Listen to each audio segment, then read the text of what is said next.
Tuesday, got your girl in the car that she choose. A club going up on a Tuesday.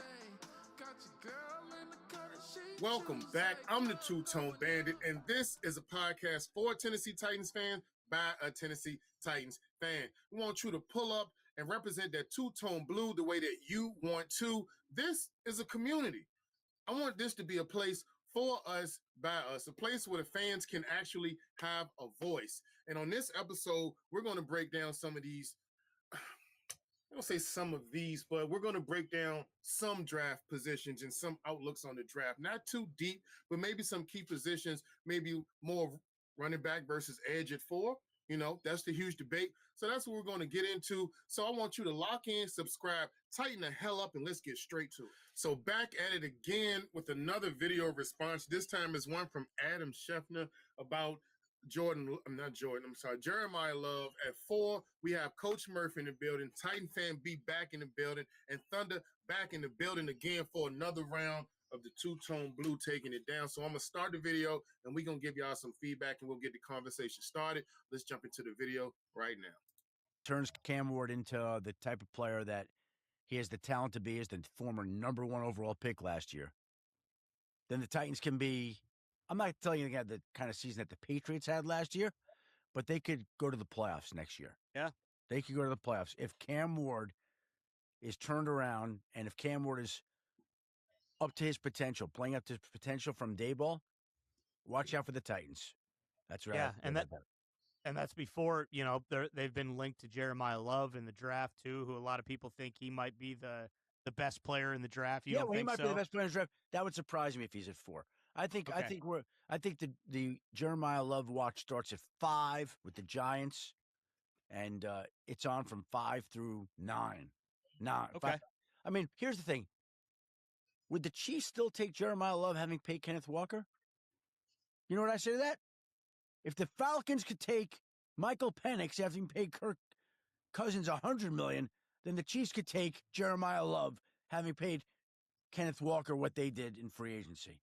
Yeah, and you can play him virtually anywhere on the field. I think he showed that enough. But yeah, so we'll see. I'm excited that the Titans at least, it doesn't seem like they're just punting on another season. They understand how important it is that Cam Ward takes a big leap and having. Okay. Well, I think it cut off right there, but you get the idea, you get the point, you see the conversation and where we're going with it. So, Thunder, go ahead and jump in for us, man. Get it started. What's your feedback from what you hear about that? About us taking it at 4 or not taking it at 4? Maybe letting them go down and saying that the actual selection for Love starts at 5 through 9. But however, what's your feedback on that, Thunder? Talk to us, man. Well, I think Jeremiah Love is a good selection. Like we've talked about this before. Like I think that he would be. If you took Jeremiah Love at 4, like you could definitely use the guy. He would be a huge impact for Cam Ward. Like there's nothing but good things to say here.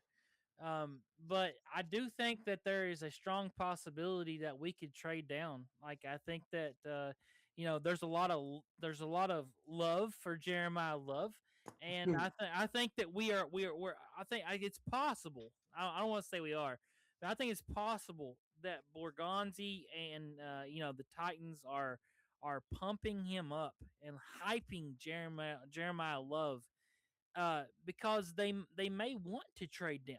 And so this is all strategy. This is not checkers. This is chess. And so they may be like hyping him up to like and Borgonzi came from Kansas City. And I'm not saying like Kansas City's gonna take him, but Kansas City may be looking at somebody like Bain. It may not be about Love. And so like but the Browns, are they really happy with their running back situation? Like I don't think we've really like thought about like I talk to fans, I talk to people, and they're like, I don't think anybody wants to trade up for Love. Well, what if it's not about Love? What if it's about some other position? Like I just think that trading down is such a possibility. And I think that's what I want to like stress right here at this moment. Like it might not be about love.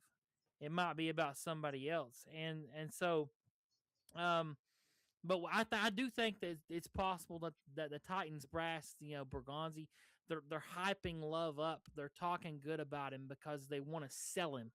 They want to get somebody to move up for him. Is it the Commanders because they need a running back?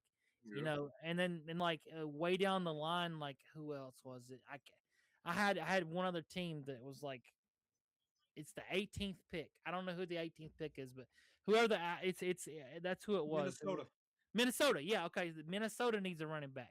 The 18th pick. And so uh they might trade up. And it's like what would Minnesota give Jay Jettis? What would they give for like the fourth pick? So Yeah. some of these people talking about like Justin Jefferson trades, like, it sounds crazy until you really think about it. And then it's like, well, what if they really did want Jeremiah Love and they want to get rid of the contract, of Justin Jefferson, like, because I don't know what his contract is or when it's expiring, but it's going to be expiring at some point, and he's gonna want a bag, okay? He's gonna want and he probably deserves it, like, Yeah. but who's in position to give Justin Jefferson his next big contract? Hmm. Like probably us. You know what I mean? Not Minnesota. They need to pay a quarterback. Like I mean, like they got other concerns. Like we've got our quarterback. And he's under contract for like what 3 more years. So like Hmm. so you got to think about all these different variables that goes into it. When I first saw like people talking about Justin Jefferson trades, I'm like, they're not trading him to us. But then I thought about it and I looked at the running back need and like Jeremiah Love, and I'm like, well, you know what? It's possible, and I'm not saying it's going to happen. I'm not trying to Yeah. pitch. I'm not trying to pitch that. I'm just saying it's possible.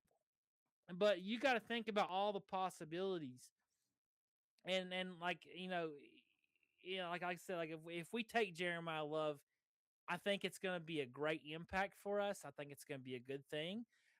I just don't know if that's what Borgonzi is thinking, Okay. because I think as the GM, the Yeah.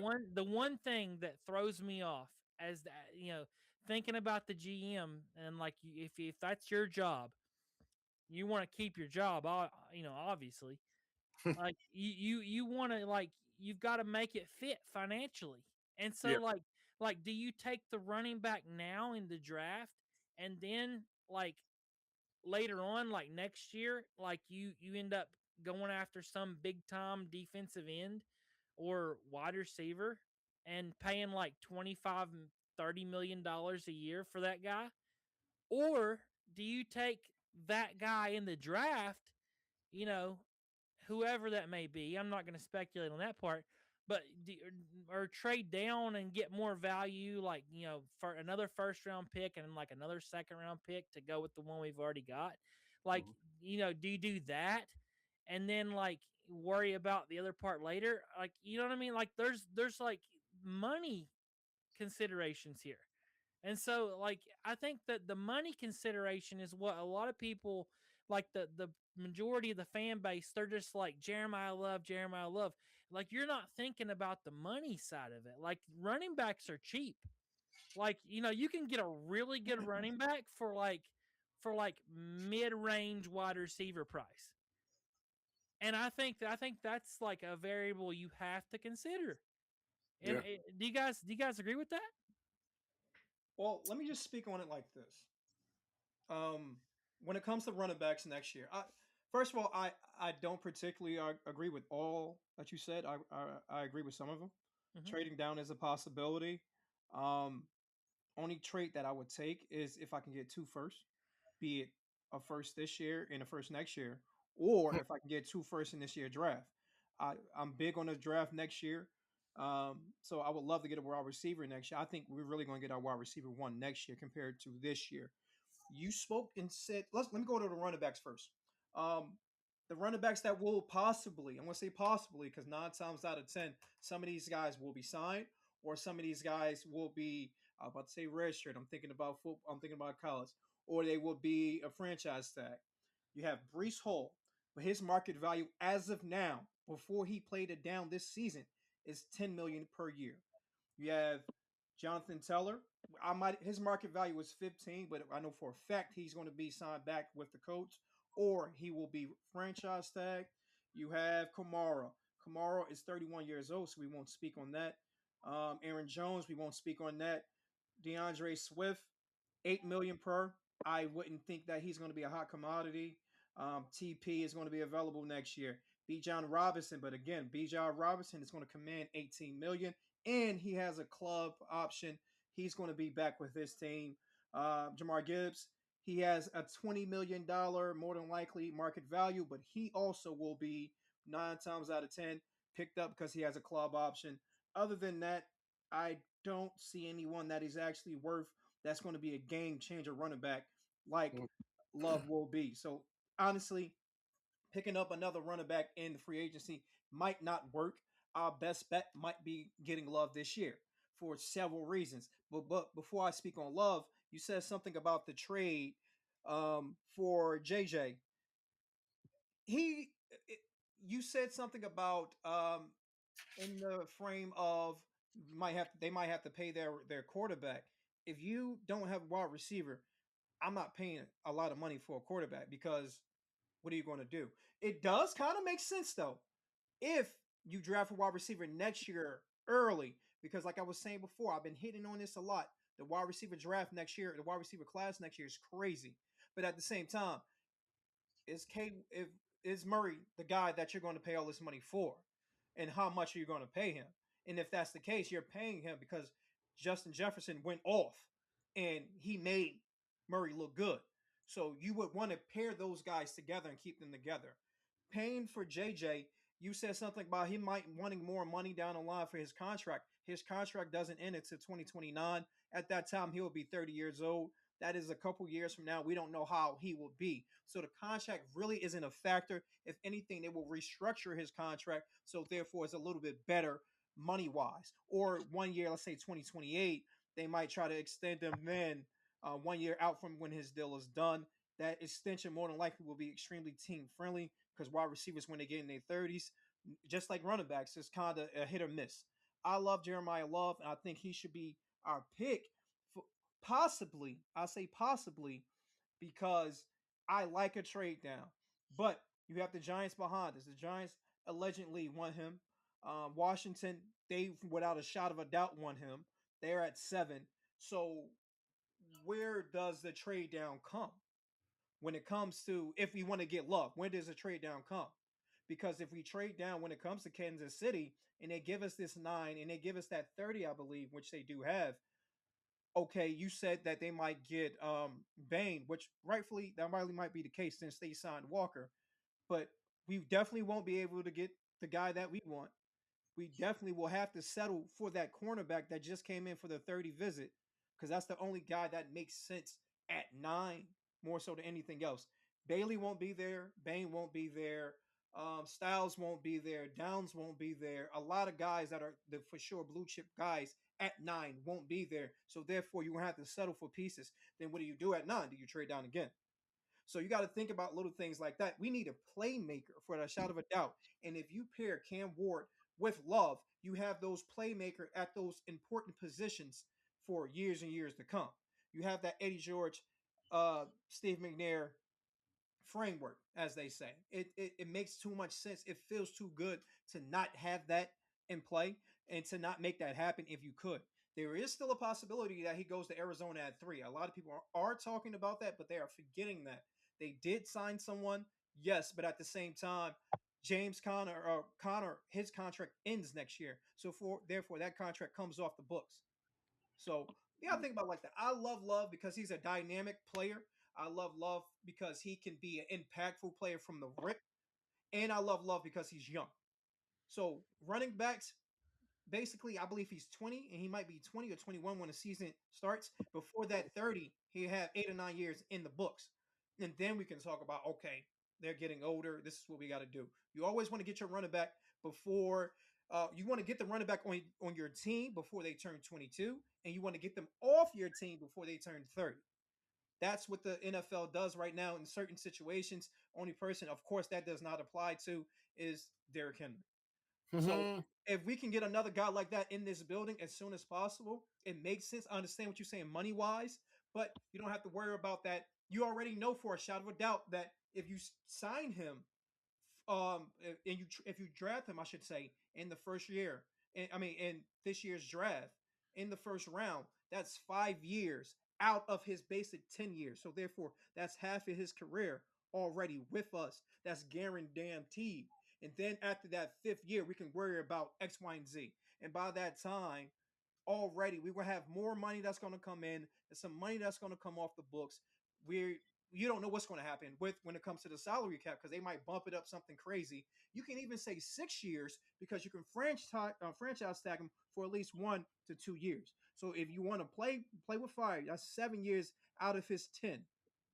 So I'll take the 7 out of 10 for the simple fact when we have a, without a doubt, guaranteed home run hitter at the running back position with a guaranteed bona fide, I was about to say bona fide thug, bona fide stud superstar quarterback with Cam Ward. So that's what I have right now, brother. I think it makes sense. What you saying does, I get that. You are worried about the money aspect of it. I get it 100%. But it really doesn't apply for our team now because we're not really strapped for cash. We're still number one when it comes to the salary cap. Next year, we probably will be number 1 or number 2. So we will already have that money that we need to distribute it, which in whatever way. So that's what I think about it. I think the Dolphins are going to be number 1 next year, but they might be. I do. They got a lot of stuff. They got a lot of dead money, bro. A lot of dead money. Yeah. And Ooh, it's a funeral over there. But I know it is a funeral over there. I agree with a lot of what you're saying. I think that what I was trying to say just real quick is like just possibilities. Yeah. And so I'm not saying like we're going after Justin Jefferson or anything. I just hear people talking about that, and I just wanted to explore the possibility. Yeah, I personally think Arizona. We got to keep a lookout for Arizona, bro. Like Arizona is. Yeah, I think that's the threat. Yeah. I think that's the threat. Me personally, I don't feel like they're in play for a running back. I really don't think they're going to do But here's my take real quick. I love. Well, first of all, did y'all see that Miami Dolphins season ticket video? That was crazy. That man was upset. Go on Twitter and look up the guy. The Dolphins were trying to sell him season tickets after they traded Jalen Waddle, and that guy was not having it. He was not having it. He was like, I'm done, dude. I don't think you're trying to sell me tickets right now. Yeah, the penguin's gone. Yeah, the penguin's gone. The penguin's gone. But back to what we're talking about. I love the position that we're in. We're at number 4. We still got a lot of salary cap left. But here's the thing: you have to look at the moves. Like they always say, look at the moves that other teams are making to kind of guide you where you need to be. And that's what Berganzi's doing. You got to think about it. Yes, the Cardinals are still in play, but in the NFL, you got those premium positions. Mm-hmm. You got those premium positions that you need. Offensive tackle, quarterback. Some people view running back as a premium position. Some people don't. It just depends. Edge rusher, and of course, corner. Because you need to stop him. So, with that position, when you're looking at the situation, Cardinals have so many needs. They got so many needs. Right. Can they really spend their pick on a running back? Is the question for the Cardinals. Yeah. Do I really spend this pick on a running back, or should I get this offensive tackle so when I do finally get my quarterback, I'm good? And they already have running back signed. They do. And then that's what I'm saying. Yeah. So, but that's what I'm saying. Running back for them will be a premium choice for them. It wouldn't be a need for them. It would be a premium choice for them. So that's why you look at how the board falls. Because to be honest with you, it's very hard to predict how the board falls in the NFL. Because you don't know. I was talking about trade up more so than anything. It was the drafting of Love, but also Oh to yeah, trade up for it, like I'm Boston getting to can that trade for point. it. Mhm. So the point is that most times in NFL, that to his point about trading back though, to get for somebody to trade up to us, to be honest with you, GMs are not going out that top 10.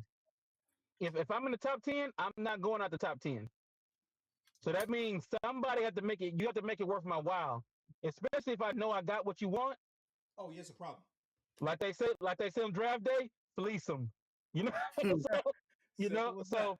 so what he's gonna do is, if let's just say Giants, I'm pretty sure the Chiefs don't do moves like that. They're not gonna move up if they already signed this running back. They got the Super Bowl MVP. They're not gonna. They're trying to move up.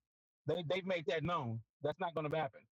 I'm not saying it can't happen, but I'm saying that it's more unlikely. Nah, you know. So you got Giants. I mean, actually, quick question about the Chiefs. So they just signed Walker, right? Do they still got Hunt over there? Hunt is still a free agent, but more than likely He's still a free agent. They're going to bring him back. Okay. Pacheco's gone. Pacheco's gone to Detroit. Yes. Yeah, that's a great pickup by them. I don't think the backup matters too much once they got Walker. No, they need a backup just in case, because you think about Montgomery. When he wasn't performing well or when he was hurt, Gibbs was still going off, but at the same time, the team wasn't as successful. But it doesn't matter, but it does matter at the same time. I get what you're saying, No Thunder. But I just don't think they're gonna. I just don't think they're going to invest a lot of money into a backup running back. That's I don't think so. To your point, that's true. But I think that also too, what matters is because, like you said, the NFL season, you can't predict injuries, and knock on wood, you can't predict that kind of thing. So like, they're in a window with Patrick Mahomes' career. They're in a tight window with that. So with them, they want to maximize every game they can get out of Patrick Mahomes while they got him, while he's healthy, while he can still do it. So at a top tier level. So they're gonna put any kind of money and any support around him. So that's what they're gonna do right now, because they believe in him and they know he can do it. It's proven. So with that being said, I'm not saying that it won't happen, but I won't say not likely. They can use those resources somewhere else. Yeah. So a lot of times they're not going to trade up. It's really about finding that trading partner, and if they got the assets to make it worth your while. Because if you're not going to trade up, if we know we got what you're not, we're not going to let you trade up without giving us two firsts, or something crazy. You're going to have to get something crazy. Perfect example: Jaguars. Jaguars gave up that draft capital to move up. There you go. They're going because and the thing about it is Berganzi wants that. Because of what he said, we're trying to get at least, I don't know how many something top 100 picks. That fits what he's trying to do. So with that being said, 16, is it? Because I'm telling you right now, if Jeremiah Love makes it past us, he's going to New York. 100%. And we're and I'm gonna tell you why. We're trading back too. And I'm gonna tell you why. Because go look at Hard Knocks and look at how that owner looked when they traded Saquon Barkley. He was like, I do not want to see him in the Eagles uniform. I do not want to see him. And if you think about it, Scatterbo and Love, that's going to help our Dart a lot. Yeah. Young, because what you want young players with maximum potential, but low salary cap hits, and that's what draft picks do. Real quick.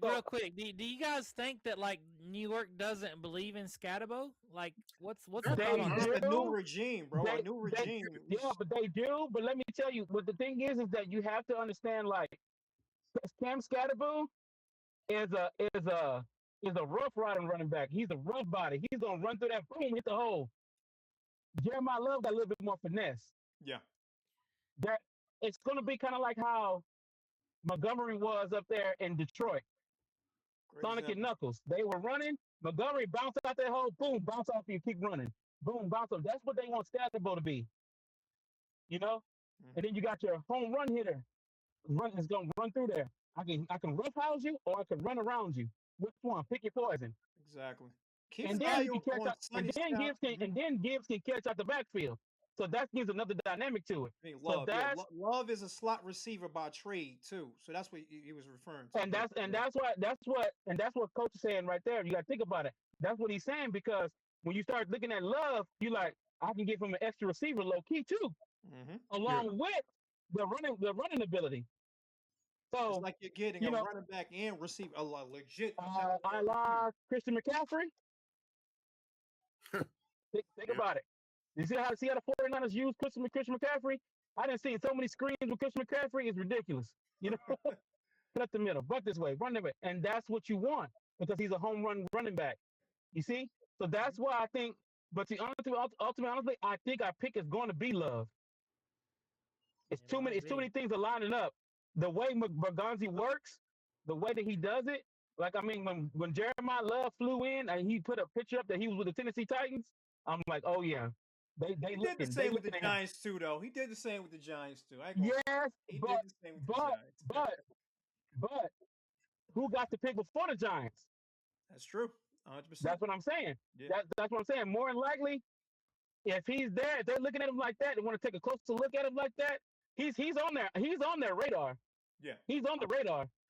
And that's more important too. Is also who he didn't post. Well, the bottom line. No, he did not. The bottom line. That's what I'm saying. The bottom line is we're gonna find a lot. We're gonna find out a lot about Bergonzi whenever we make this draft pick at 4. You know, because be honest with you, let me tell you. Be honest with you, I fell in love with Ruben Bain. I love Ruben Bain. The intensity, the way he plays with, the way he mauls with, like I like it. The thing is that we have a short window with this great quarterback that we have, and we're trying to maximize that contract that he has on right now. Kind of like how the Texans are doing with C.J. Stroud. Kind of like how a lot of these teams with these young quarterbacks are doing. They're maximizing the quarterback around them. So right now, we can say, we need an edge rusher, but let's just say, like I said, I packaged everything. Let's just say Javon Curse is training Femi right now. He is. Nobody's saying nothing about that. Because go look at that. Because go look at that video of the brand release, and he was sitting on the couch talking to who? Javon Curse. That's his mentor. You guys don't think that was just PR? If he's training with him, they training. Because guess what? If they're training together, think about this. You go out there, you got Femi, and you feel comfortable enough with Femi, and really Femi, and be honest with you, Femi really got a lot of one-on-ones, because you got two big guys in the middle that demand you. You have to cover them. Either you're gonna double Simmons or you're gonna double what's his name? And then you gotta practice him, because Jermaine Johnson's quick. So really, Femi really got, to be honest with you, Femi really got a straight shot. The easiest matchup. Exactly. So all Femi got to do really. I thought she was calling Femi the easiest matchup. No, Femi got the easy matchup, because all he has to do is beat his man. Listen, and who can teach you better than Javon Curse to beat your man? Yeah, 100%. You see what I'm getting at? So if Bergonzi is like, if he's looking at, because I'm pretty sure Femi's there almost every day at that facility, and he's probably like, you know what? If I see a big jump, if my scout is looking at him, he say, "Hey man, Femi picking it up. Femi getting it up." I got a hot take. What's that? If we don't draft Love, we're drafting Sonny Styles. Now that is a pick that people are not talking about. Remember, I told you about gamesmanship. Think about the positions that we have not addressed yet in the in the offseason. Inside linebacker, running back, interior offensive lineman. The interior offensive lineman really will be addressed in the later rounds. We got corner taken care of, middle linebacker, and the running back position. We're trying to throw teams off right now because they don't know. No one said anything about Sonny yet.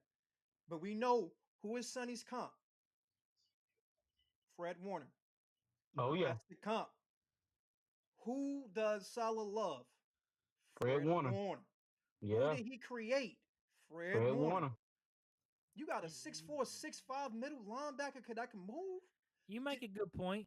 So that's something that nobody's talking about. Let me ask you this. This is for Murph. So what if Love and Arvell Reese are available at 4? Love. Who are you taking? Love? Not even.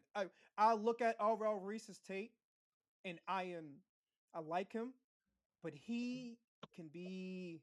You like Sonny better than Arvell? I love Sonny way better than Reese. Wow. Way better, bro. The combine, bro? I did. I watched the combine.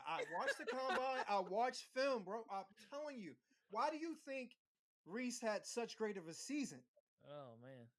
I think he had a great season because of Sonny more than Sonny having a great season because of Reese. I feel like both of them had a good season because of Caleb Downs. But Caleb Downs is a beast on a whole nother level too. I know. We just don't need him. Yeah, we don't need him because he's the same person as Kevin Winston Jr. They're the same person. They're the same player. Yeah. Having both of them back there is going to be fun and crazy, but it just doesn't make. Now that doesn't make sense right there. That right there doesn't make sense to me. Yeah. If we did that, I would be completely confused. But but I'm telling you, man, I just love Sonny. I don't want to say adore because that's going to sound real fanish. Listen, I'm a complete fan of Sonny, man. Come on, you're in the safe space, man. Let it out. I am the biggest Ohio State hater in the world. Okay, this is tough for me to consider one of these guys. And But I'm just being real, and that's how you know I'm being genuine because I actually am considering one of these guys. But when I watched Arvell Reese in the combine, oh my god, dude, I was like, edge though, bro. We need him though. I mean, we could use him at linebacker. We could, but why wouldn't you go with the guy that played linebacker longer in the best compared to? I'm not Reese. saying that I believe in Femi. Okay, I actually am still salty that we didn't take Mike Green because I'm a Marshall alumni. Yeah. Okay, I went to Marshall, and so Mike Green was a Marshall Thundering Herd. He's very good, but he had that character situation. Yeah, that's another story for another day. Yeah, I don't want to get into that, but that's like I don't say nothing, bro. Just keep it going. I know we're on the same page. Not a factor. Okay, not a factor. So I would have took Mike Green all day, but that it's done. It's already done. He's a Raven. So Femi's our guy. I believe. I want to believe in him. Mm-hmm. I'm definitely rooting for him. Yeah. I just don't know.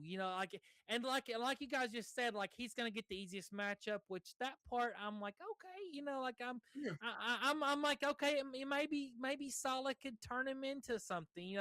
Even an average player. I think it would work. But could he be that? If he can, then maybe that's not such a big worry for us like we think it is. But that's what I'm saying. Put up a shut up contract right now because right now you're on that rookie contract, so it's not really hitting that salary cap. But here's the thing, Bergonzi knows this. He's like, listen, I done got 2-3 other dogs over here, and all you got to do is do your job. And if you can't do that, okay, listen, I got to move you around. Then he's gonna get benched for Solomon Thomas. Exactly, and then also too, Solomon Thomas. Or you might see another Jarvis Brownlee situation, Devontae Swift situation. I don't think they trade him because I don't want to. Well, no. I'm talking about if I see that it's not working out like I'm thinking of it.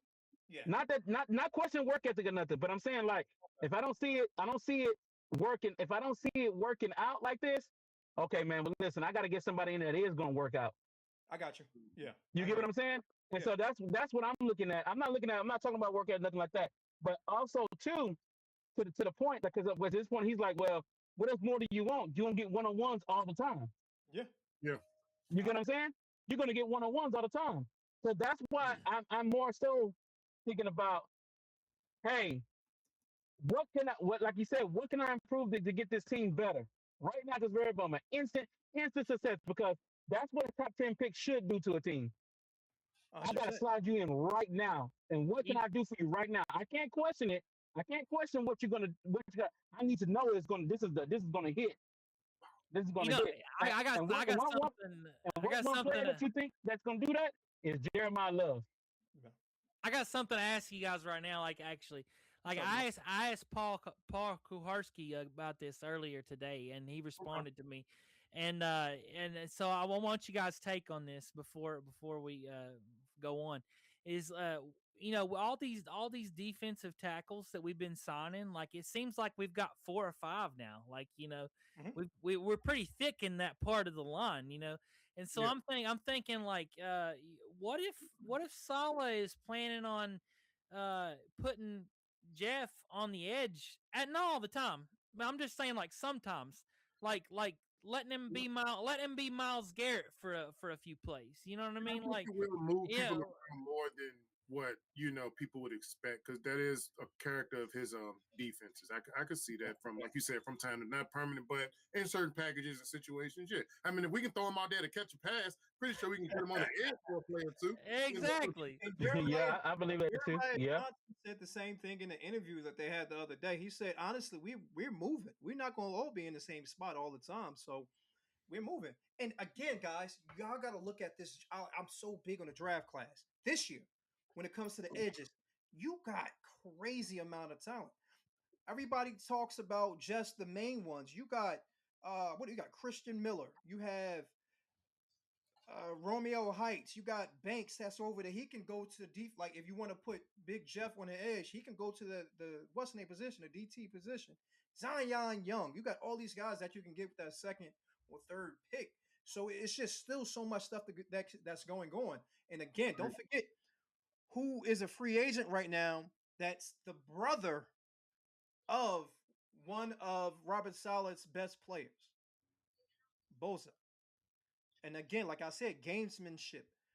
I think they're going to sign Bobby after the draft. So who's to say they won't sign Bosa after the draft too? It's possible. It is. It's extremely possible. Bosa, that family, he is so. That would be nice. That would be extremely nice. And nobody's going to be thinking about, oh, we didn't sign an edge. I mean, we didn't draft the edge, because they're going to be like, oh, we got Dan Bosa. Exactly. And he's going to hold us off. So it's like little things like that. It's the whole gamesmanship aspect of it. I love it. It's exciting me. It's outing me. I love this shit. I apologize for cursing. We ain't supposed to curse. But I love it. I truly love it. And I think it's going to be exciting to see what's going on. As you can talk to Ron or Mr. Two-Tone. He will tell you that I was a huge fan. I was a huge fan of Bane, and I was a huge fan. He went to Bailey, and I was a huge fan of Bailey. And I thought Bailey was going to be the ish. I thought he was going to be it. But now I'm looking, and I've been looking at more and more film, and I'm thinking about who's going to impact this team today from snap one. And I truly think it's going to be Love. And I wouldn't trade back. I would just keep it as it is, because the Giants, you don't know what the hell the Giants be thinking. And I know for a fact that Washington wants him. So I would just take him straight up at 4 and stop playing these games, because then I would go in the 4th or 3rd round and I would get Derek Moore and just call it a day. I would get Brazel in the 2nd round. I would trade back to like 38, 40 range and get another pick. And then I would get Brazel, and then I would get Derek Moore. And then I would just call it a day from that point forward and just get my offensive lineman for the rest of the 4th, 5th round and whatever the situation might be. Yeah, when I like, okay, so me, I'm gonna throw in a different take, because I have always like a more of an analytical perspective. So for me personally, for one, I'm gonna just say this. I'm a little bit different than most people, because as a fan, I just always trust the process. I feel like I have to. I can't be a fan and not trust the organization that I'm rooting for. I cannot like them, I cannot do it, but I have to trust that they'll either get it together, they're getting together, or they got it together. So for me, it's more so like the conversation is too deep. We're acting like this is the last year of football. It's like, why is everyone wanting so much right now? And it's not. Do you think we can compete for? Are we Super Bowl contenders? And I'm not saying we don't go for to get it, but it's more so like, if the man set a 3-year plan, then why are we disregarding next year when this has the best draft prospects we've had in the last 5 years? So Respect. what if he's not even thinking about this draft? What if he's putting all his focus on knowing how he can come away with a haul next year? So while y'all saying all of this of trade potential could be, but he might not be thinking about this year. Maybe we, like I said, right now, we even just said that. That's why I prompted the question on the last episode. And I was like, if we had this coaching staff with last year's roster, all of you said we would have did a lot better. So how do we gain all of these pieces and we can add a few more pieces in the draft and we acting like that's not good enough? That has to be good enough for somebody that's playing chess because maybe he's setting up where he sees that the positions are worth taking better. And that's like I said, everyone's looking here, but he's over there. Yeah. You know, so he's not even looking at the same address you're looking at. You over here on the odd number side, he's looking at the even numbers on the street. Right. So I'm looking at it mentally. If I had to look at it from a cerebral perspective, or like you were saying, Thunder earlier, if I'm the GM keeping my job, then that means that I have to look ahead. Any businessman or entrepreneur knows you look ahead. You don't make decisions for the moment. You don't make decisions to be emotional just because I like. He probably passed up on players that he loves because it just didn't make sense. How he felt wasn't connected to what was needed, the way he was trying to build a system. So me personally, I'm like, I trust the process. I don't know what we're going to do, but at the end of the day, we're all going to root for him at the end of the draft, whether we like or not like it. And we're going to hope for the best. We're going to find optimism in the players that they bring on, even if we didn't believe in them at first. So this is something that I know is going to happen before, because this is a repeating thing for the fan bases across the board, not just us. So like when they reached up to get Dart, no one seen Dart going in the first round. But now all of a sudden, we believe this is like, so, things are a lot different. And I have to trust the process, looking at what Borgonzi has done so far and just connecting the dots and trying to anticipate and predict what he may do moving forward. But at the end of the day, he's done one hell of a job in a year and a half than any GM has done collectively in the last, I would say, 10. So, let's look at that progress in itself. We have the scariest coaching staff to go against. You can't go. Let's go. Let's really go coach for coach. Let's go down the league and let's really do it. You're talking about really going up against Saleh and Dayball together on the same coaching staff. Okay. Yeah. This could be equivalent to going with a Sean McVay and Mike Vrabel type of team. You got to think about that. Yeah. You got somebody who's in place for their specialty. Like I keep telling people, Robert Saleh, even individual units like, the front seven or the secondary or whatever may have had different numbers. But if you go look at his numbers, he's never coached a defensive unit who finished below the top 5. So I keep telling people, as a good example, that's a good flex. If we finish as the 8th overall defense this year, then that's a bad that would be Saleh's worst coaching year. And on defense, understand his worst coaching year for us will put us at 8th overall defense. I think we're in a great position, and given the fact that Dayball developed Josh Allen, you look at what Dayball can do, and now Dayball might not have been the best coach, but he'll learn here. But he's one hell of an offense, and that's all he has to focus on is what he's good at. And I honestly say we do have 2 coaches, and they're not going to say that, but Saleh is the coach of the defense, and Dayball is the coach of the offense. They'll play their positions and wear their hats, but we're in one hell of a position. So I have to believe. I'm not going to say I don't care who they bring on, but I trust that whoever they bring on, they'll be able to develop and get them to a style of football that be respectable and feared, And so that's how I look at things. So I'm not going to say more relaxed. I'm with you all. I love the conversations. We can have it. But when I think about it in its totality, it's like, I just feel like it's going to be all right. I don't know. We all in the dark. We're sitting here, playing purgatory right here. We just floating around. But, I just trust the process. And I think it's great. Just really slow down and think about the last 5 years and all of the complaints that you've had. We've fixed so much in a year and a half, and we haven't even hit the draft or the post draft or post June set. We're gonna sign some more people. Y'all know we are. We're gonna have amazing. You're making me smile right now.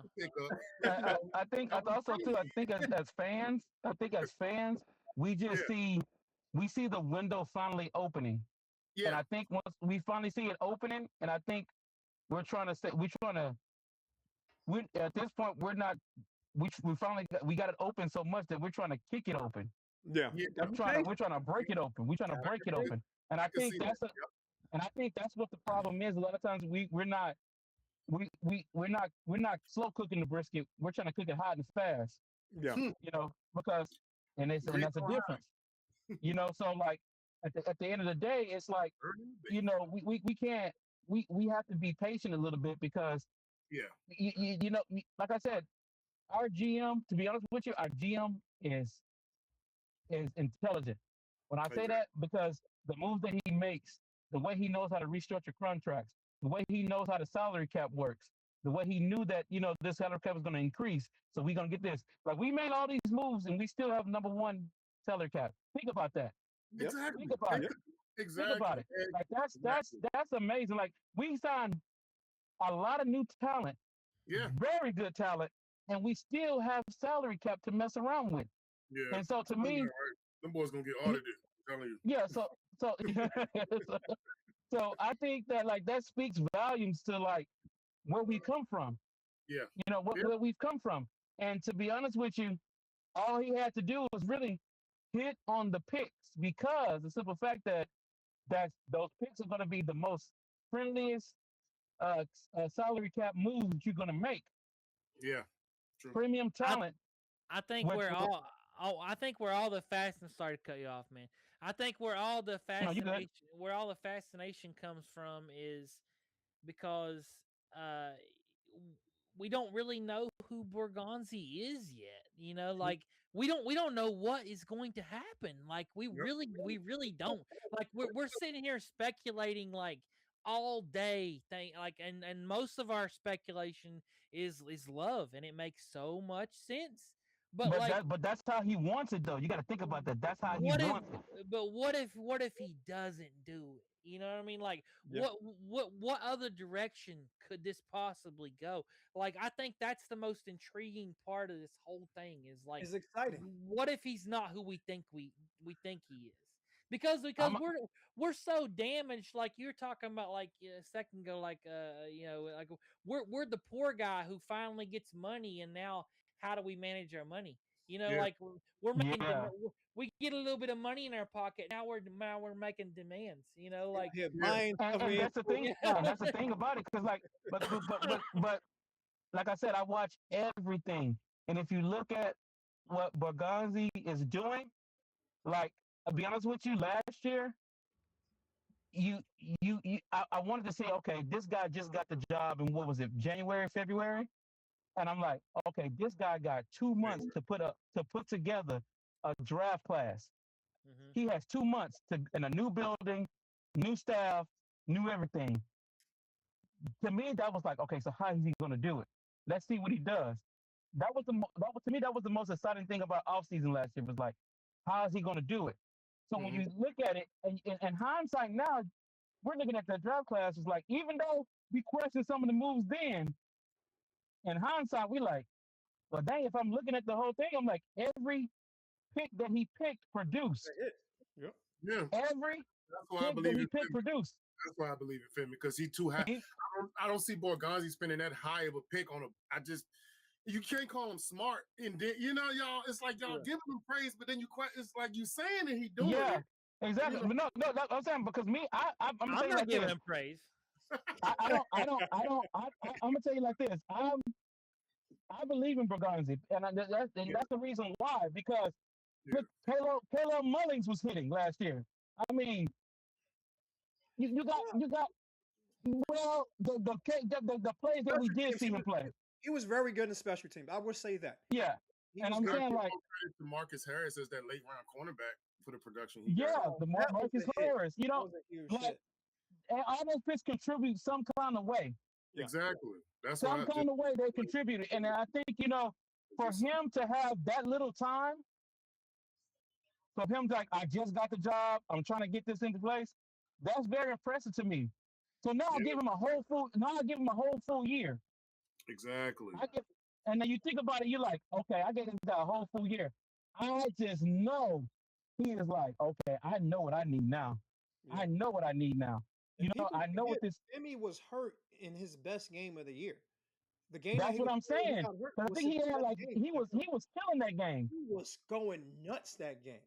I will admit that Borgonzi has made some good choices, but I personally feel like the jury Yeah. is still out on Borgonzi a little bit, and I still feel like the jury's still out on Femi a little bit. As you should. As you should, bro. I'm not saying I'm Femi's a bad so player. I'm not saying he's bad, but I'm not willing to say he's a starter at this point. You Oh know what no, I'm I saying? mean I understand that. I'm not saying that you should be like, oh man, you should just automatically know. But what I'm saying to you, like the track record. Yeah. If I see, like, perfect example, if I see Femi Oladipo right now, okay, I'm training with Javon Curse. I'm picking the brain of Max Crosby. I'm over here doing this. I'm trying to get better. I'm trying to learn. I'm trying to get this. Eventually, all that sweat equity that you put in the off season, it's gonna show in game time. Yeah. Just remember this: Brian Callahan trained with Joe Burrow. Did that help him? See, Wait, there wait, you let's go go, back to man. There you Gunner. go. Gunner, you said before that when it comes to where he was drafted, you expect Femi to be X, Y, and Z. I agree with you with that. If you're drafted within the first 100 picks, you are expected to be a starter or on Yes, the trajectory to be a starter. a factor. Yes, Yes, Or factor or starter, or you need to contribute to your team. absolutely. exactly. From what it stands right now, we expect Femi to do X, Y. That was the issue that we had last year with the fan yeah. base because they expected him to do X, Y, and Z since he was a second round draft pick. So with that said, I saw little things. I saw little things that was really exciting from him. Mhm. He just wasn't giving us stacks. He just wasn't putting up the stacks. But everything else was spot on. He was setting the edge. He was helping in the run game. He was extremely aggressive, extremely intense. So he was doing the damn thing. He was like the Cam Ward of the defense to a certain extent when it comes to the rookie class. When it comes to the rookie class, he was doing a damn But thing. That's but why see, also I too. am okay with that. I'm okay with the development of him because I see him as an impact player. I Yeah. see him as a starter. I see him as that guy Yeah. that's going to help Big Jeff when it comes to the intensity factor and things of that nature. Wow. Yeah, And here's you speak really highly of him. I Like am. but here's I feel like even when he wasn't injured, like he wasn't living up to the expectation even when he wasn't injured. Like but he's think about this too. okay. He's But think okay. about this too. Who was the leader? Who would you say was the leader of that edge room? Really, I'd have to say Arden Key, but that's And not that's much the of a problem. And that's the problem. That's the that's problem. not much of Because a But statement though. the bigger that's what problem I'm is saying. we had no secondary. Like if you can throw on me, it doesn't matter what your front seven is. You're not gonna touch me. Yeah, We because had no Exactly.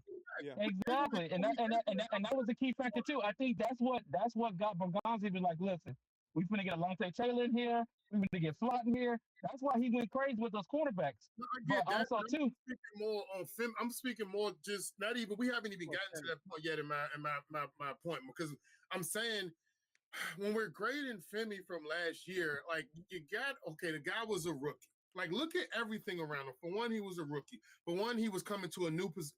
One rookie, two new position, three yep. no coach. Then we giving away the best corners that we had. We sent McCreary off. We sent Brownlee off. So when you make our secondary that weak with no edge help, no coach, nobody to help me understand how to transition It makes to it harder. position, what do you expect? You know, It makes so it now harder. Yeah. we have viable cornerbacks. We have a good defensive head coach that can really get the best out of Femi if no one can. You know, we got more help on the like I was just saying about the front seven. It is not the same environment, and the fact that It's he's not. training with him in the And offseason. Hold on, Bandit. Bandit.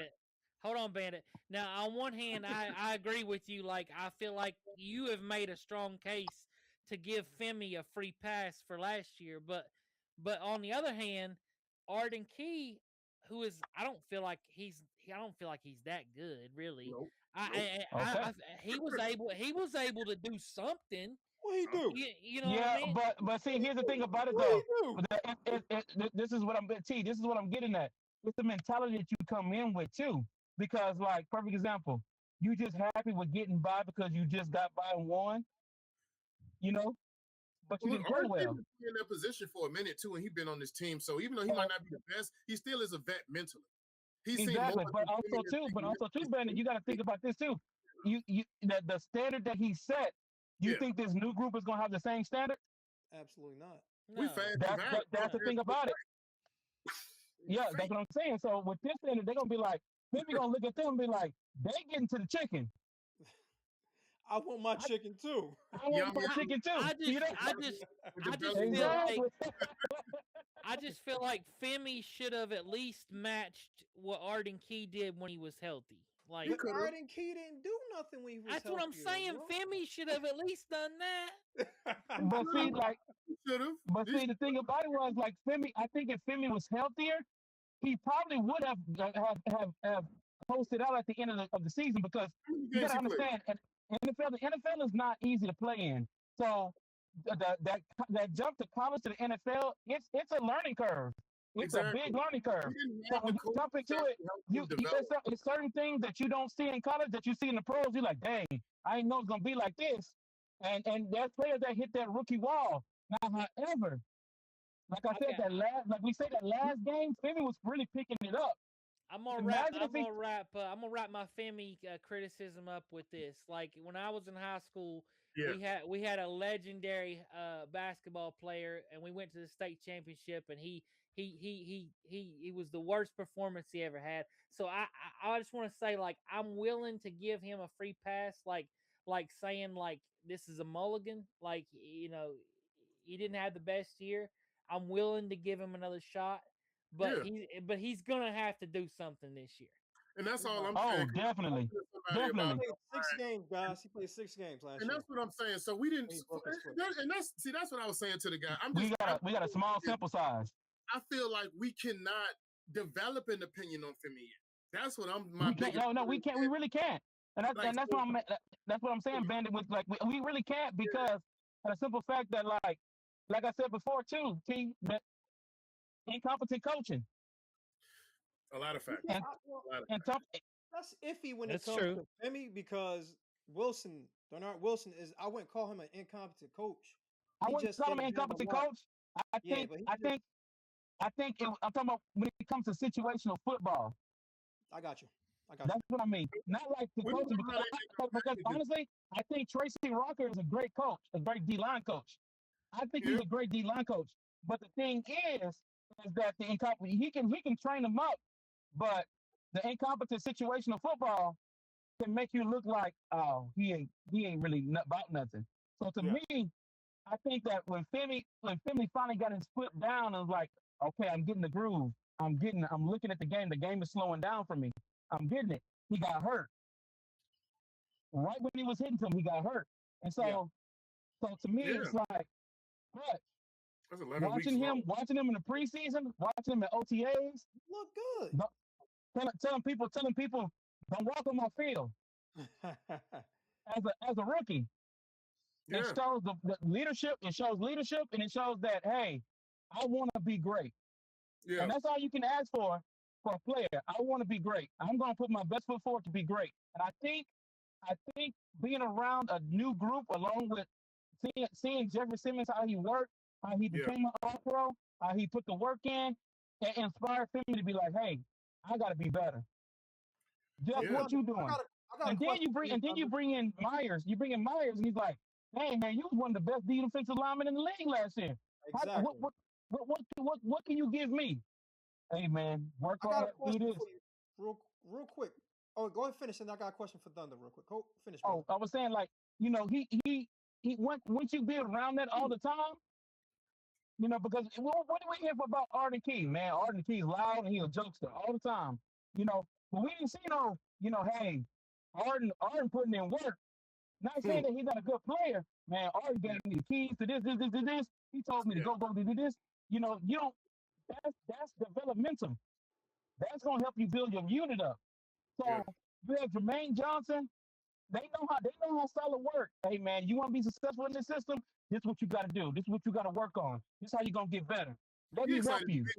Jermaine excited to be here too. Exactly. Yeah, and that's what you need. You need that camaraderie. You need that camaraderie within the lines. Yeah. You can have it off the field, but when you on the field and you say, hey, the off the field is gonna be a plus. But when you on the field, you can take him to the side and say, hey man, listen, don't do this. When you come down to this, you do this, and you're gonna win every time. You know? Mm-hmm. That's what's gonna make it um that's what's gonna make it shine. You know what I mean? That's what's gonna make it. That's what's gonna make it the unit cohesive, and that's what's gonna make us better. Hey, Thunder, I got a Yep. question, brother. Yep. When it comes to an edge, the edge that he is, basically a run stuffer, an edge setter, making sure nobody goes into the outside when it comes to what he does, make sure everybody cuts in, all the other good stuff. What stats are you looking for when it comes to that per game? I mean, the first thing I'm looking at is speed. I No, mean, let's talk about stats though, more so like tackles, solo tackles, assists, stuffs, sacks, and stuff like that.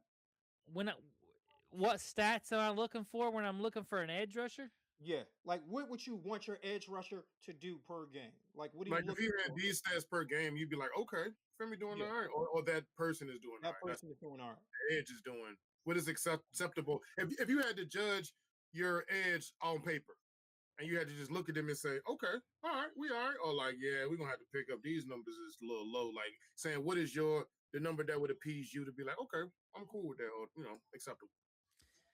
Well, it kind of And I guess depends. average It is kind of depends on what the play calling strategy is. But I would say like quarterback pressures would probably be important to me. Okay. Like because if you're running a 4-3 off defense, yeah. that means like your edge rushers are really like your main pass rushers. Okay. Like you know what I mean. Like so they need to be getting home, and so I would say quarterback pressures would probably be a big stat for me on So you on would the. you wouldn't look at like tackles and stuff like that? Well, it depends on what the offense is doing. Like I mean, like yeah, if they're like throwing 45 times a game, you're probably not gonna get many tackles. But like if you're playing like a running team, if you're playing the Steelers, like they run the ball a lot, you're probably looking for tackles. Like so yeah, I don't know. It depends on the situation on that part. But like if I overall like what I'm looking for on my edge rushers in a 4-3 defense is like getting home, getting the pass rush, getting the QB pressures, like making the quarterback move out of the pocket. I think that's number one for my edge rushers. Okay, I'm trying to find the pressure rate for him right now, but from the rip from what I do see, last year he had 2 tackles per game for the games that he played. Mm-hmm. Um, and he had 0 sacks. Now we talked about that. I'm trying to find that pressure rate. And for stuffs, he had about 1 or 2 stuffs per game. That's basically tackles behind the line or tackles at the line of scrimmage, and you drive the guy back and things of that nature. And his best game was that last game. He had 3 tackles in that game, 2 solo, 1 assist, and 2 stuffs in that game. He didn't even finish the game. Are we So talking that's about when Femi? Yes, talking about Femi. Okay. I'm trying to find that pressures right now. I cannot find the pressures, fellas. But I mean, from even if it Mhm. was good or bad, I don't know how much that would You influence looking for me. that game or just in he general? Honestly. was, well, he had 5 hurries. In the games that he played, he had 5 hurries. I mean, he had 10 pressures. I mean, apologize. He had 7 pressures total, with 2 hits and 2 hurries. Yeah. So it was decent for what he put on. It was decent for the time that he had on the Well, field and whatnot. He you know, only we played we like 250 snaps last year. Mhm. we can look at like those kinds of things and decide if we think it's good or bad. But like, how does that weigh against other people? Like, That's how does true. that I give you that. how does that weigh against Mike Green? Like he was almost until like the very because I paid attention to him because until the very last couple of games of the season, he was the leading sack For the defensive. rookie class. Yeah, for the whole team, for the whole Ravens team. He led in sacks until like right at the end, and like I can't remember who it was that jumped him, but like, and they didn't have a lot of sacks. I'm not saying like the Ravens had a lot of sacks, but like. But still, it was like, wow, he's actually leading the team. He had like 4.5 sacks or something like that, You know which what? is I which is not realized, not bro. not a lot, but like that's like still, it's like wow, he led the team. What the hell was that? Is that me? Oh, my bad. I don't know what that is. That was me. It was my what's name. But yeah, I see what it is with you now, bro. It's not the fact that you don't like Femi. It's the fact that you wanted Mike Green. I did want Mike Green. But I do happen to judge Femi against Mike Green. I really do. I do that. Yeah. But Mike Green hasn't really killed it. You No, know, he like hasn't. He had 3.5 sacks, and he only had 5.5 stuffs. So therefore, Femi kind of had him beat when it comes to the stuffs, and he played way less games. He had 17 solo tackles, it's interesting. 24 assists. Yeah, so it wasn't. Hey, 3.5 sacks. Femi could have. We ain't gonna talk about it. We ain't gonna talk about it. I get you. I get you. I'm not. I already told you. I'm not writing Femi off. Like, Yeah, I understand. like I already said. Like, I'm willing to give him a pass. Like, I'm not judging him yet. I'm Like, gonna send you a Femi jersey. Don't worry about it. I know you love him. I'll wear it. I'll wear it, bro. I'll wear it. I think he's going to get better. I think both of the guys are going to get better because I think Mike Green can ball too. Though you're right. As long as they're wearing the Titans uniform, I'm rooting for them, bro. I just looking for Murph. I think, like I said before, we really didn't get a big sample size of Femi enough to say, you know what, fellas, you know, we didn't get enough sample size from him. So I mean, we didn't get a big enough sample size. So it's like, you know, we can. I see the potential. Yeah, but also too, I'm just interested in what Salah's going to do with him, and that's the big key. I think the concern here is not like really with Femi. I think we all know the jury's still out, but are you willing to go into the next season with him being your edge rusher on one side? Like, I think that's the question. And I mean, on one hand, it's like, well, Javon's coaching him, and we got Salah now. It's different, and it's like you got all these positive things to say, but does that really does that mean it's different now? Like, like we need to see it first. Like we can't just hope and wish and assume. Oh no, yeah, I get what you said. You want to see it on the field.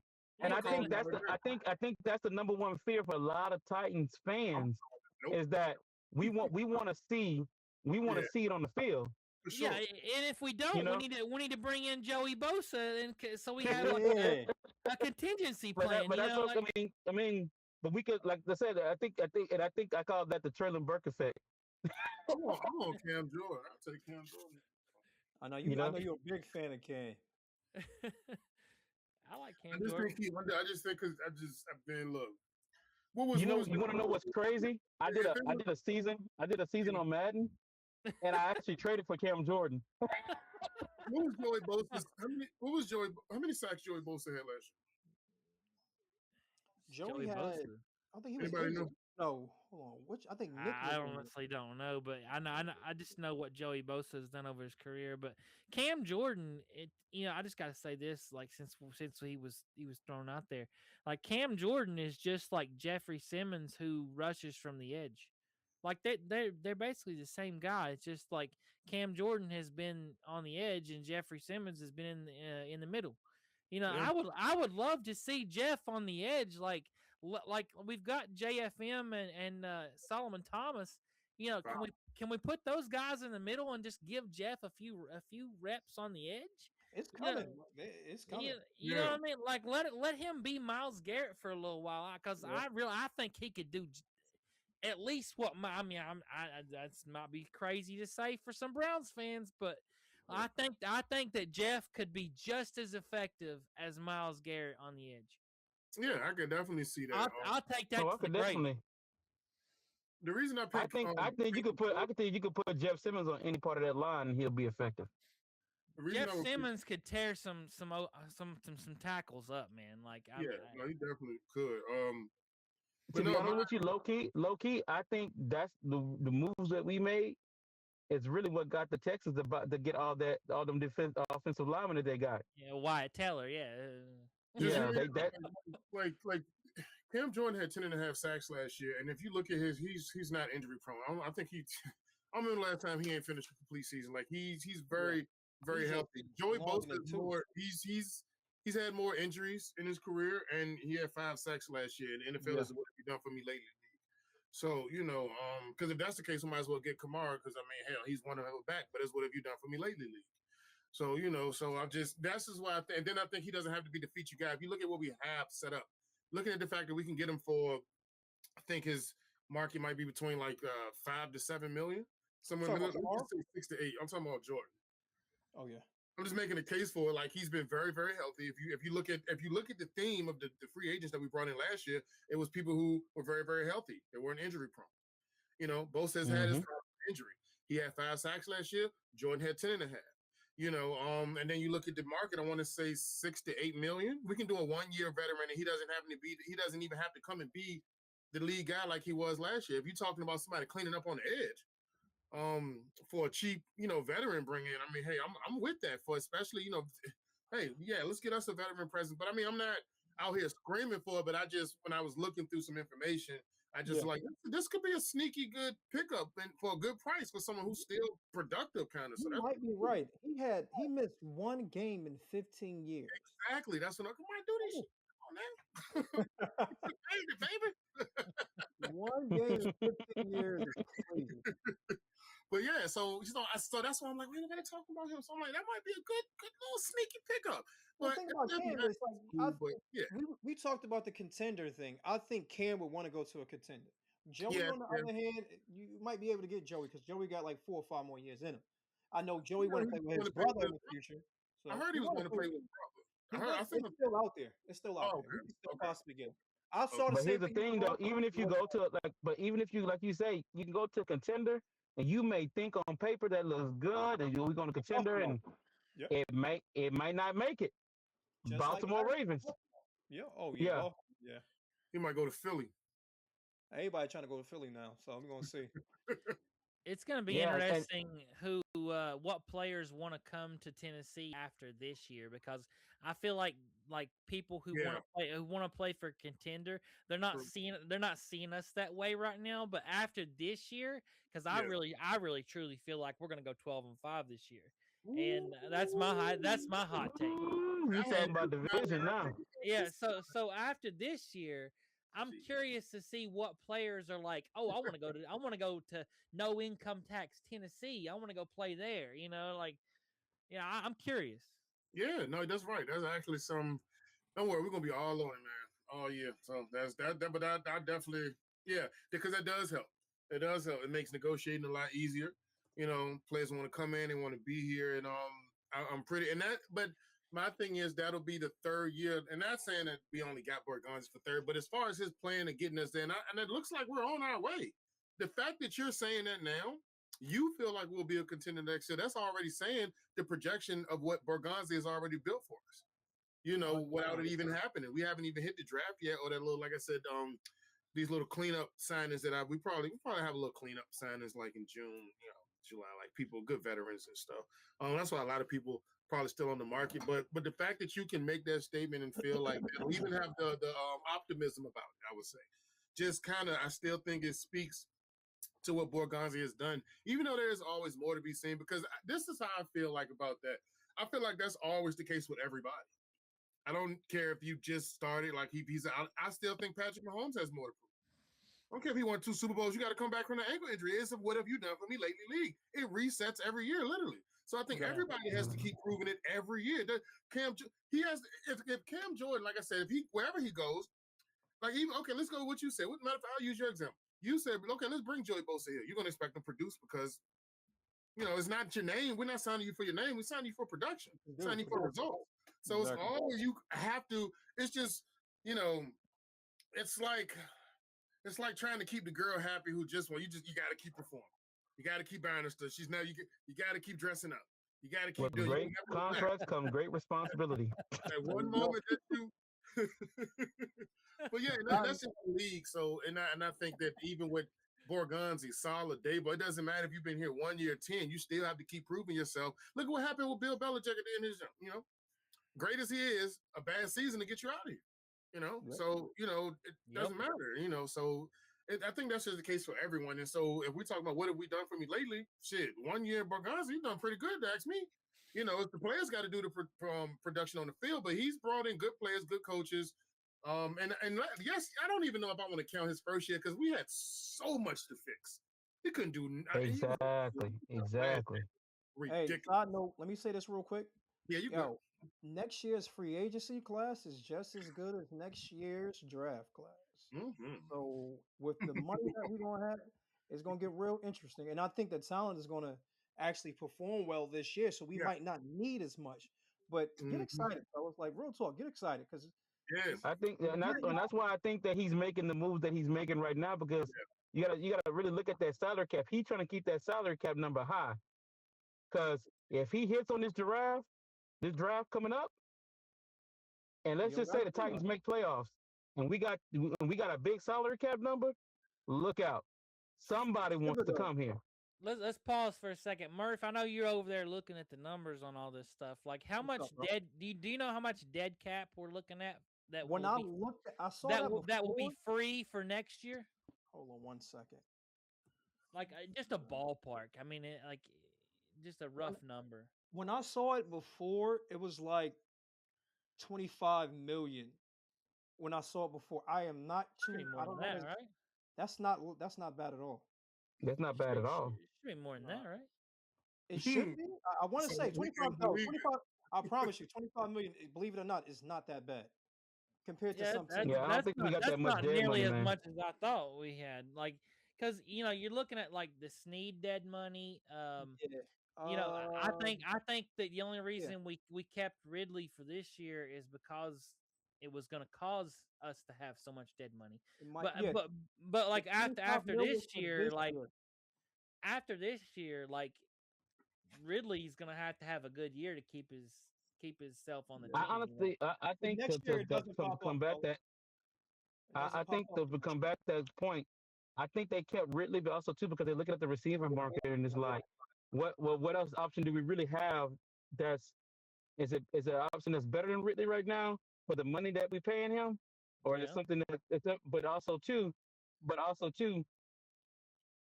the for them to go and talk to him and restructure his contract, and he wants to stay here because really could have said easily. He said, you know what, y'all still trying to rebuild this thing. I'm out.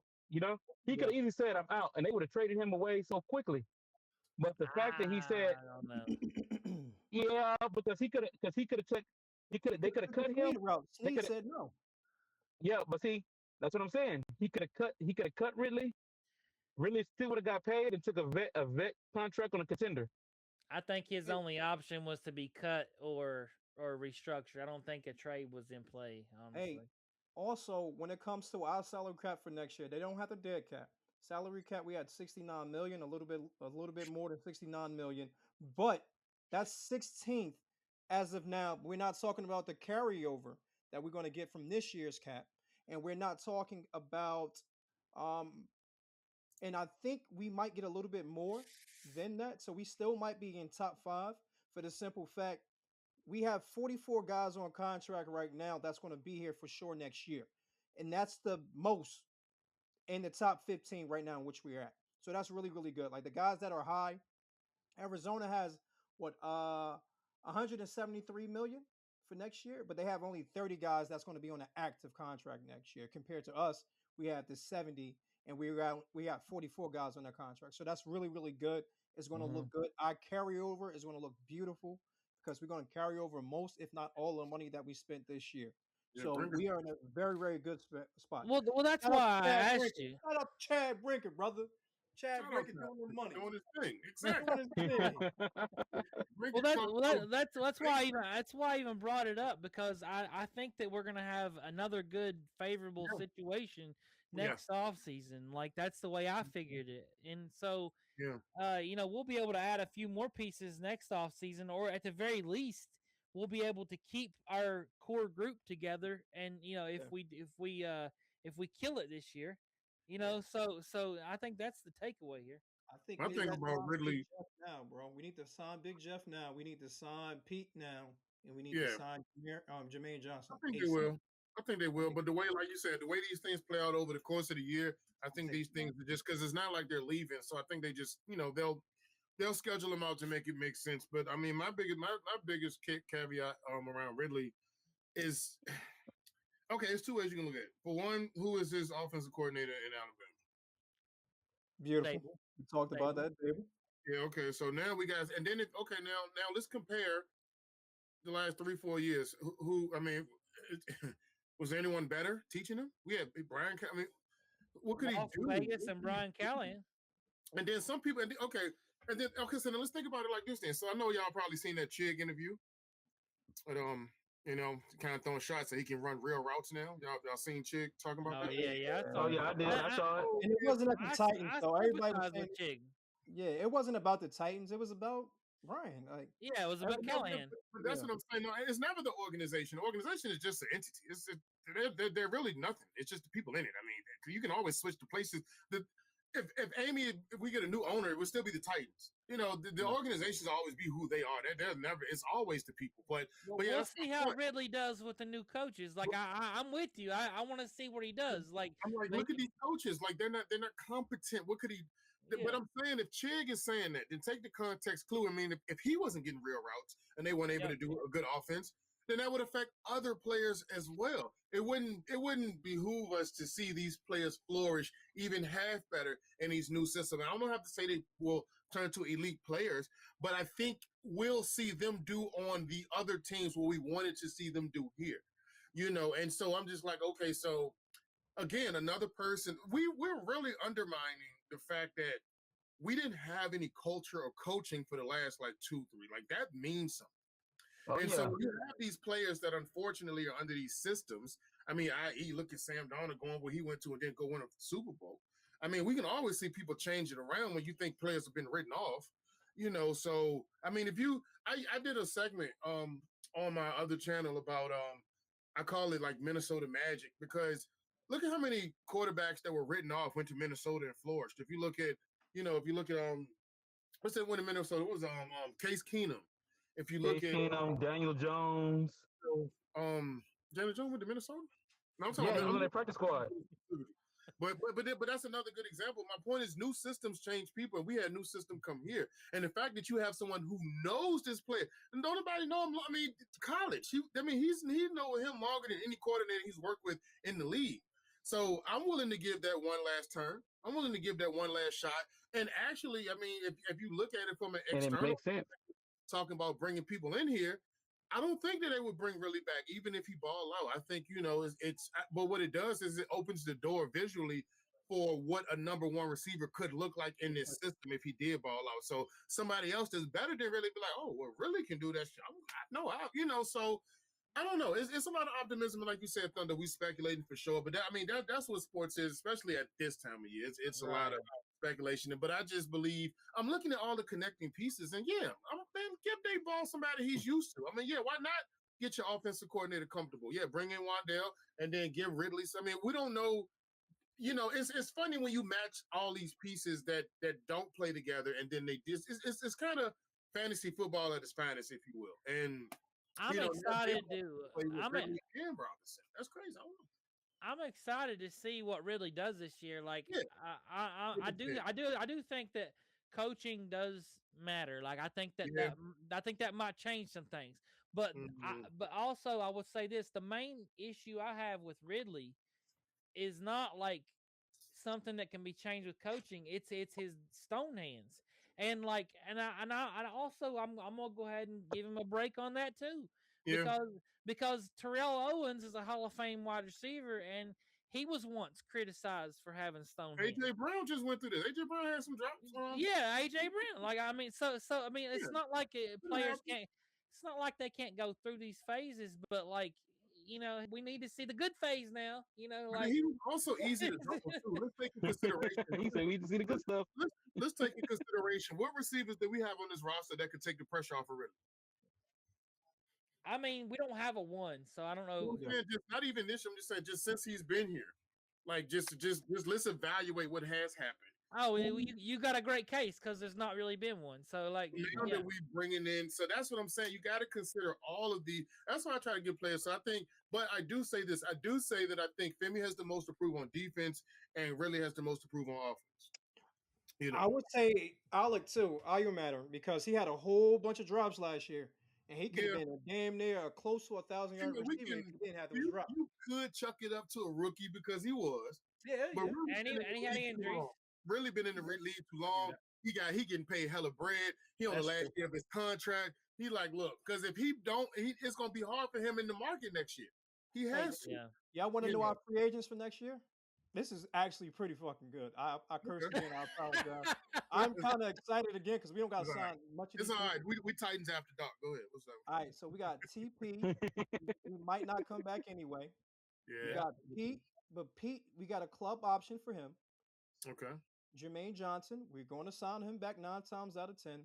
Solomon Thomas, he might retire. Cordell Voss, I don't know. We could bring him back. Will Levis, Tony Adams, who knows? Joey Sly, I don't think he's coming back next year. I think we're going to end up getting a new kicker next year. Morgan Cox, he's going to be 41 next year. He's going to retire. Julius Chestnut, Grantson, we just picked him up at tight end from the Eagles. Spears, Herring, the edge from Kansas City, Reed, Mason Kingsley, B.O. And that's about it, fellas. We don't got that many free agents to sign next year on our team. Yeah, that's what I was saying. Like we've got some financial leeway next season, like next off season. Money. I like it. Yeah, and most of them people we brought in this year. That's crazy. Yes. And that might have been why he did. This is what I'm saying. That might have been why he did it. He probably looked at what you. I'm pretty sure he looked at what you're looking at. He probably looked at that last year. I would hope so. I would hope he did. I don't like to bring up Madden because it just sounds like like so not realistic and like let's be adults in the room, like. Yeah. But like I've already went through what Murph is talking about because like I play Madden, like I need the game with that. So like I've seen what it looks like next year. Like we're in the money, man. Like so like I mean on that side of things, but that's also too what goes to the fact that that's why I think a lot of people are trying to rush it. They're trying to get back and they're trying to get because they see this window. Listen, we got an opportunity to maximize Cam Ward with all this salary cap and not a lot of people to pay. Yeah. I just think what happened to the Legion of Boom, like they split up because they couldn't pay them all. You can't pay everybody, and so like we've actually got a really unique opportunity right now because we can pay everybody that we have for like a few years anyway, like like before we run into problems, like so if Borgonzi has selected the right guys, if JFM is the right guy, if Cam is the right guy, if we draft the right running back, if we draft Love, if we draft the right people, like we're good for a few years. Yeah, and that's what I'm saying. We're pretty good now because all them people he named was just a lot of them 1-year veterans or low-end contracts. Look at the contracts we gave out for 3 to 4. We have a team that's ready to gel together for a few years. We're going to give ourselves a good 3 to 4 year window on any type of success because Cam is there. Look at the cornerbacks. Most of them going to be rocking for the next 2-3 years. And what we got the defense. You got a lot of pieces that. But also too, look at the contracts that other people are getting too. Like if you look at the contracts, a lot of those big contracts, it's like this amount guaranteed. So they paying that out already. They giving you that guaranteed money already. So a lot of that's not going to hit the salary cap because they've already paid you that. Yep. They're smart with the money, and that's something. That's what I'm saying. We're gonna be out from the, and that's a true organization though. When it matters from the top to the bottom. And I think when you talk about smart with the money, like this cycles back around to what he's been doing with the offensive line. Everybody's concerned about like what we're gonna do at center, like Austin Schlottman. Like people just like look at how much money he's getting paid and just assume that he's like a backup or something. And like that boy can ball. Yeah, I mean, he, if you look at his numbers, like he had 0 sacks allowed. Yeah. And I mean, I know, I said this before, and I'll say it again. Like, it wasn't a full season worth of snaps, but it was 363 snaps, and he allowed 0 sacks. And I think he only had 3 pressures in there, too. That has to count for something. I mean, like, I think it's enough that Borgonzi's looking at this guy like, look, we can't fix everything. And this guy was a bargain, and I think that he is a possible guy who could – be the starter and perform really well, and then at And at the end of the year, people are like, "Oh my God, you got him for X $1 million." You know, like that was brilliant. You know, like Exactly. you know, like Exactly. I believe it. And another thing I think people are disregarding is they don't. It's like the girl that's trying to get the millionaire and she don't want to get the guy that's going to build his business. You know, it's like we just want to go out and buy it. We You don't want to want get the drug dealer. You want to date the drug dealer. homegrown talent. That's one thing he said, draft and develop. So why can't we? Maybe some of those pieces might come out of free agency. Maybe we'll sign and develop a few people, but the priority might be draft and develop. So maybe you get a guy like you say, you get Schlottman, low end deal, but you see the production. Now you got him here for a few years. What if he can turn into Al Lindenbaugh? While we trying to go out here and throw money at a big guy, we might have it, and then now we got people trying to throw money at him in a few years. exactly. So you know, they might see things we don't see, and honestly, that's just the type of league we're in, and we all know this. This is a we don't know league. Like, that's why it's any given. And I mean, that's on any level. You sign a veteran that's very productive and he doesn't do it. You sign a guy nobody But knows. also too, they're doing signings on potential right now too. To be honest, like when we look at this down the road, we look back. Yeah. If Schlottman ends up being really good, that might be the best move that Borgonzi ever made, because like you didn't take somebody who was already good and you expected them to continue that. Exactly. You picked a guy who nobody's seen the potential in it in him, and he came in and he became like, you know, a Philadelphia Eagles offensive lineman. You know, he became like something great. You know, like Yep. that will be most impressive if I look at Borgonzi in a few years and this guy ends up being something. That's going to be one of his biggest accomplishments, in my opinion, is not having to spend $85 million on a center and just getting one for $5 or $6 million and turning him into something great like that. That would be great. Hey, Exactly. And I think we will have some people that will end up being like that. And also look at this too, fellas. Look at the average age of a lot of these signings. We get a lot of guys in their prime. We get a lot of guys in their prime right now. So, you know, that's where you want them at. You know, they're not rookies and they're not the older vets. They're right in their prime, like right coming off of a lot of these guys coming off of their rookie contracts. So, you know. Fellas, look at the time. Yeah, about how we be running. Hour and a half. This is an example of what we be talking about. Time flies. Yeah, man. I was like, dang, we going hard tonight, boy. Yeah. It's like that. That's good. It's like that. Look, we got plenty to talk about. I'm gonna be rolling tomorrow, Saturday. I might do a little something. Like I'm on X every day. Y'all know the band. Just hit me. I'm gonna be interacting with y'all anyway. You know, sharing, retweeting, and storing your stuff. So we're gonna show love. We're gonna keep this community thing building. But if y'all got any closing remarks, y'all want to throw in that jump before we get up out of here? I just want to say it's been a pleasure for you to have me on here again, man. Like it's an honor to be on your show, and I'll come back anytime you want, man.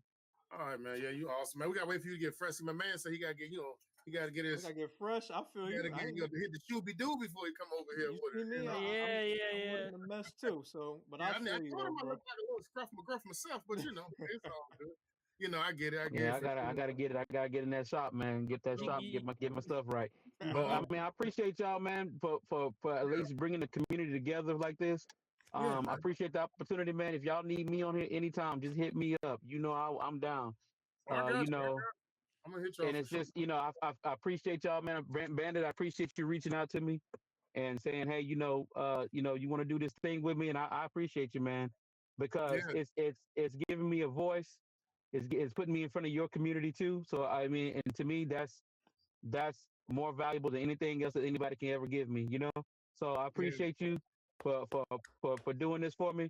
I appreciate you, Murph, for being on it and just enjoying. I could say, because I thoroughly enjoyed this, man. To be honest with you, just thoroughly enjoyed it. Just talking ball. Looking at what we got going on. I'm excited, fellas. I'm excited to see this team. It's been a long time coming, you know, and I think it's like, you know, I think we're turning the tide. I think the people feel it. I think the NFL feels it, but they don't want to talk about it, and that's okay. And that's okay, because we're gonna talk about it enough for them. So, we like I don't think that I think that a lot of people um don't are sleeping on a sleeping giant, but when they wake up, it's gonna stomp on everything that you see. And I think that Destroy everything. I We think it's taking gonna be everything. there. I think that people don't know what we have, but the true fans know what we have. We know what we have, and I think the world's going to see it. And I'm excited to enjoy it with you fellas and the rest of the fan base. And see Nashville lit one more time. Yeah, Respect, Sir, man. yes, sir. Respect. for sure, for sure. Bandit, you don't look like McGruff, man. You got that gold on, man. You covering all that up, man. He making money. He famous now. He changing up on us, man. He gotta put bling bing on. That's messed up. Ah, Changing up. He fellas, getting famous. please, please. It's been a He's pleasure, bro. shining It's been a over there, boy. He's pleasure. trying to shine on. He's shining on us, boy. Yo, but I'm gonna tell y'all something too. Like y'all, I'm very intentional about the things I do, and I'm very detailed, and I really I really pay attention to things, and y'all not here by just chance. I'm back on. I can say I kind of hand selected y'all because it's the things that y'all say on there. I see what you say. I pay attention to your posts, and you said either something passionate.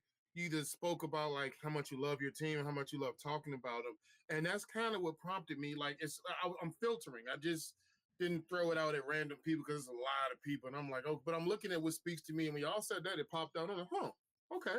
You like talk about your team? Okay, let's do it then. All right. And so, passion meets passion, and I just try to find the best people and that's why I like to let the conversations kind of drive themselves.